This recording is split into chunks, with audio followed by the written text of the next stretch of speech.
இந்த மெழுகு தான் எக்ஸஸ் ஃபேட்னு கற்பனை பண்ணிக்கலாம். இந்த திரி இருக்குல்ல, அது வந்து நம்மளோட தசைகள், மசில்ஸ்.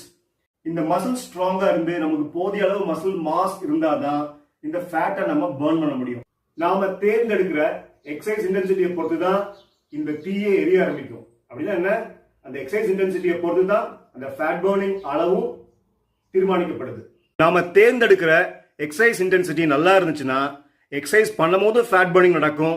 எக்ஸசைஸ் முடிஞ்சதுக்கு அப்புறமும் கூட கொஞ்ச நேரம் செவரல் ஹவர்ஸ் வந்து அந்த ஃபேட் பர்னிங் வந்து நடந்துகிட்டே இருக்கும். அதுக்கு உதாரணம் தான் இது. ஸ்ட்ரென்த் ட்ரைனிங் பயிற்சிகள் செஞ்சாதான் இது சாத்தியம். இப்போ ஸ்ட்ரென்த் ட்ரைனிங் நம்ம வந்து ரொம்ப ஹெவி லோட்ஸ்லாம் தேவையில்லை. பெண்களுக்கு பார்த்தீங்கன்னா 5 கிலோ டம்பல்ஸ்ல இருந்து 7.5 கிலோ டம்பல் ரேஞ்சில் அந்த அளவுக்கு வெயிட்ஸ் வச்சு முக்கியமான பயிற்சிகள் பண்ணா போதும். ஆண்களுக்கு வந்து 7.5 கிலோ வெயிட்ல இருந்து 10 கிலோ டம்பல்ஸ் அந்த ரேஞ்ச் வரைக்கும் உடற்பயிற்சிகள் நிறைய பண்ணலாம்.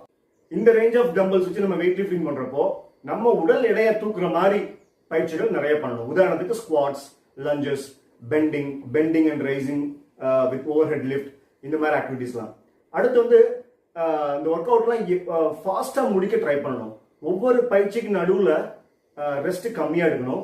ஒவ்வொரு நம்ம வந்து ஸ்ட்ரென்த் ட்ரைனிங் பண்றப்போ மல்டிபிள் செட்ஸ் பண்ணுவோம். இந்த மல்டிபிள் ரவுண்ட்ஸ் நடுவில் உள்ள அந்த ரெஸ்ட் பீரியடை கம்மி பண்ணணும்.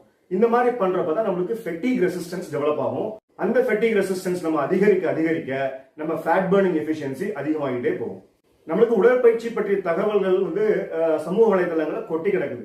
ஆனா நம்மளுக்கான அந்த இண்டிவிஜுவல் ஸ்பெசிபிக், நம்மளுக்கான அந்த கஸ்டமைஸ்ட் ப்ரோக்ராம் வந்து யார் டிசைன் பண்ணி கொடுப்பாங்க? ஒரு நல்ல குவாலிஃபைட் எக்ஸ்பீரியன்ஸ்ட் ஃபிட்னஸ் எக்ஸ்பர்ட் தான். நான் செய்த ஸ்ட்ரென்த் ட்ரைனிங் எக்ஸசைஸோட 2 எக்ஸாம்பிள்ஸ் இப்போ பார்க்கலாம். அது ஒரு செட் தான் பண்ணேன். அந்த ஒரு செட் முடிக்கிறப்போ என்னோட ஹார்ட் ரேட், என்னோட பிரீதிங் ரேட்ல எந்த ரேஞ்சுக்கு போச்சு அப்படிங்கிறது பார்க்கலாம்.